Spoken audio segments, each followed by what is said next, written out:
With the help of individuals possessing special abilities, Lincoln City has transformed into the most advanced state in America. These individuals have gained superiority over others by possessing unique powers. However, several years later, these individuals and their powers were no longer needed as robots could perform their tasks. As a result, unemployment and subsequently crime increased. A new drug called psych has entered the market, which is made from the spinal fluid of individuals with powers. To control these individuals, police robots and drones were created for the identification and control of people with powers.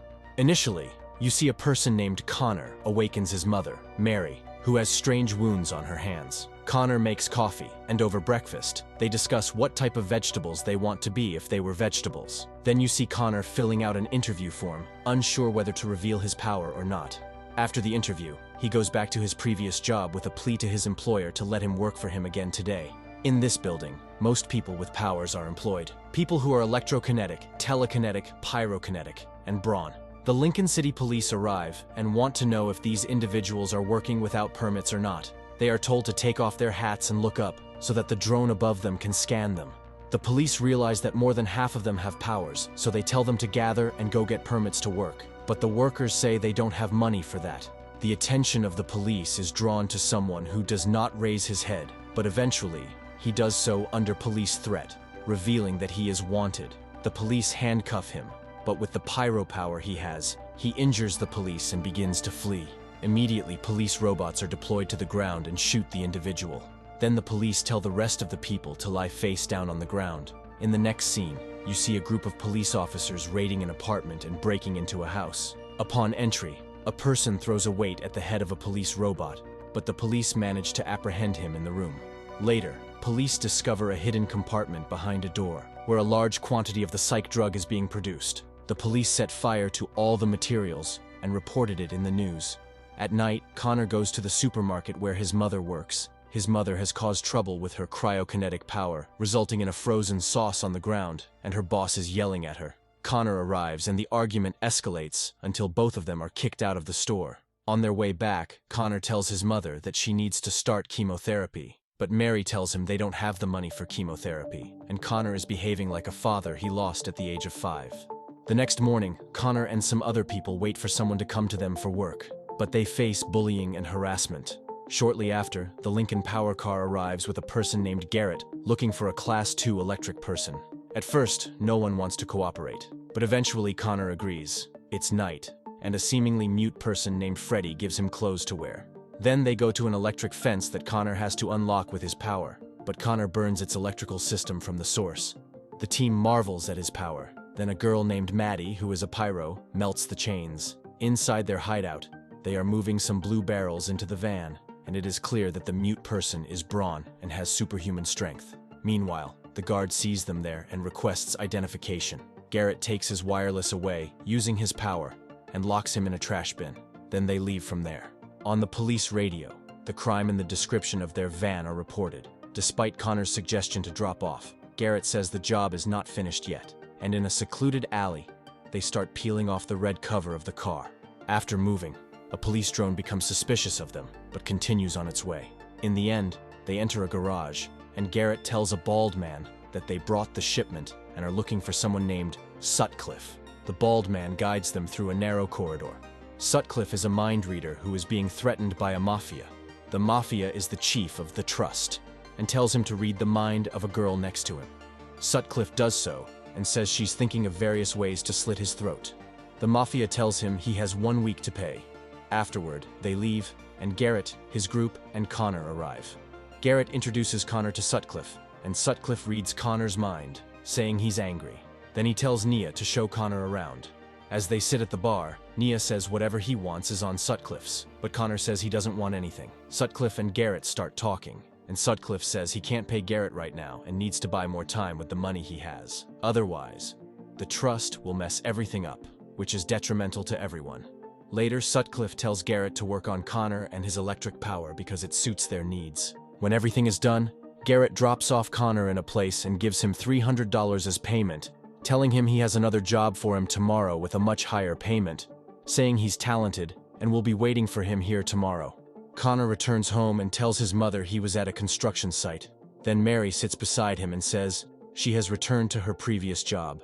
Connor says he doesn't like her working there, but Mary tells him they need the money.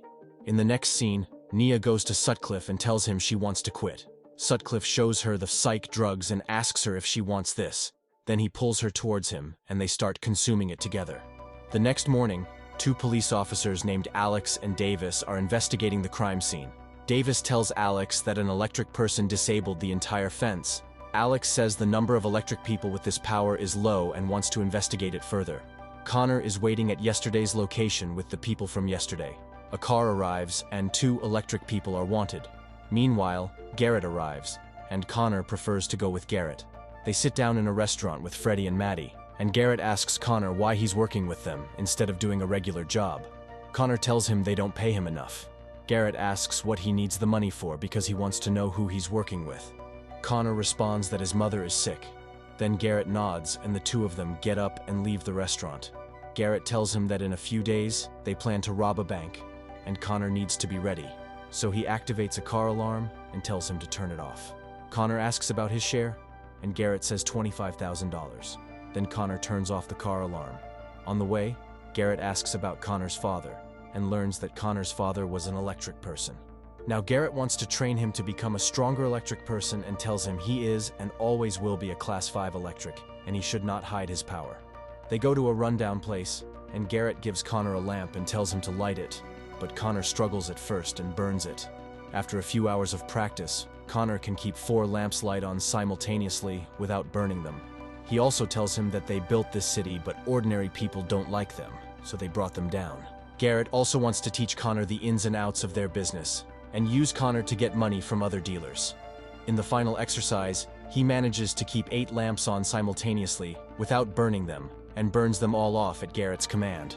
Finally, at night, Connor visits his mother's boss. When Connor gets home, he tells his mother he got a new job, and if everything goes well, they can afford the doctor's bills. At that moment, the police officers, Alex and Davis, are watching him at his door and are suspicious of him. The next morning, Connor and Garrett enter a bank where they're planning to rob it to check its security. While having breakfast with other members of the group, Connor describes the bank's security system with cops and their weapons, CCTV cameras, and 2-stage vault protection. Garrett adds that they have 5 minutes to get the job done before the drones arrive. At the store where Mary works, the employer is scared of Connor's threats and doesn't want to give Mary extra work, which surprises Mary.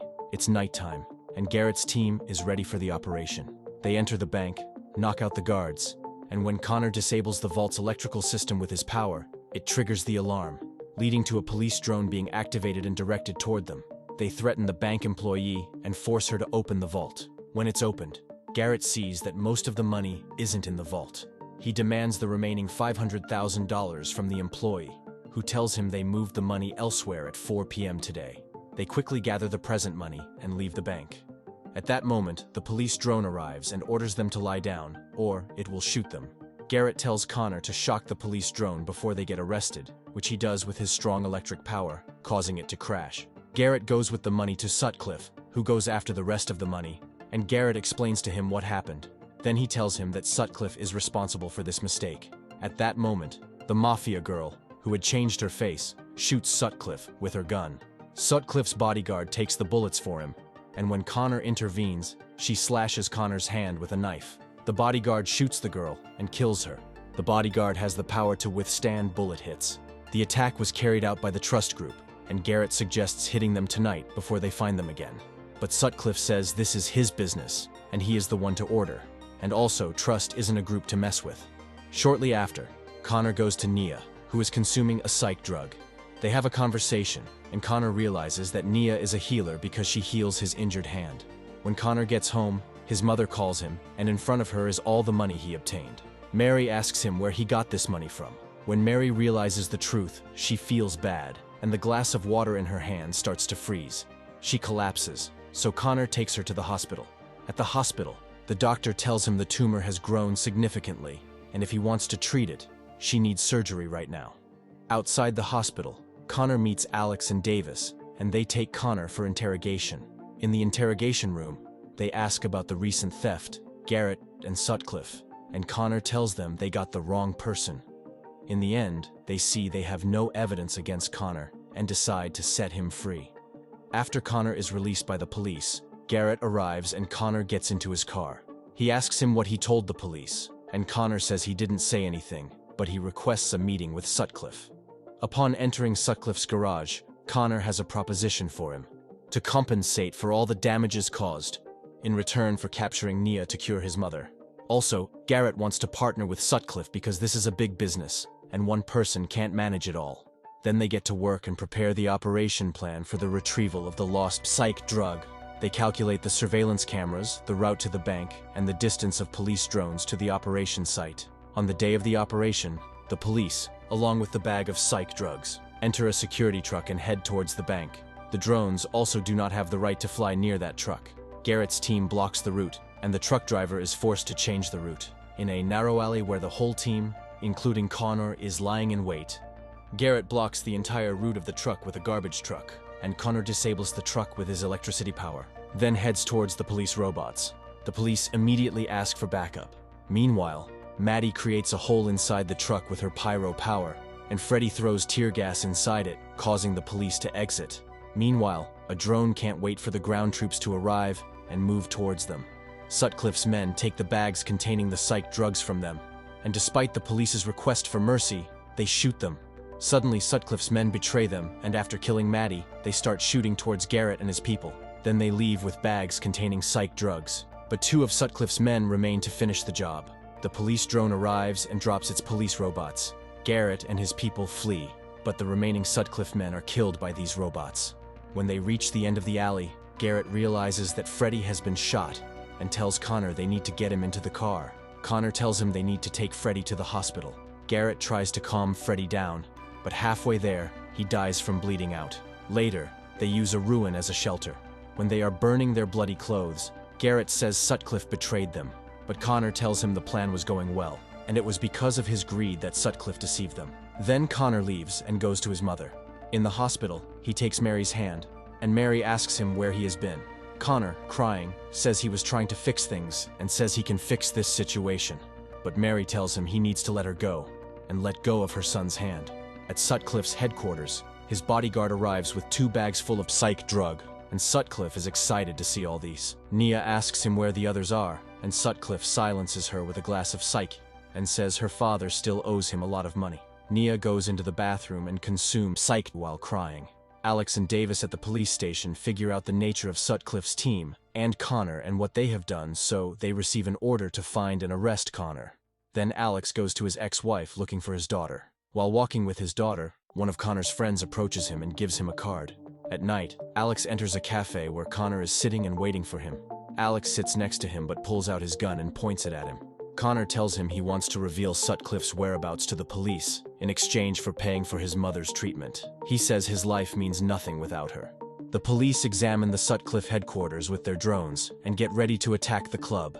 Meanwhile, Sutcliffe starts coughing and asks Nia to heal him. Nia reluctantly does it, apparently catching Sutcliffe's cough and transferring it to herself. The police arrive at the club, cut off the electricity, and start shooting at Sutcliffe's men. Sutcliffe's bodyguard takes him and Nia to the garage through a hidden alley.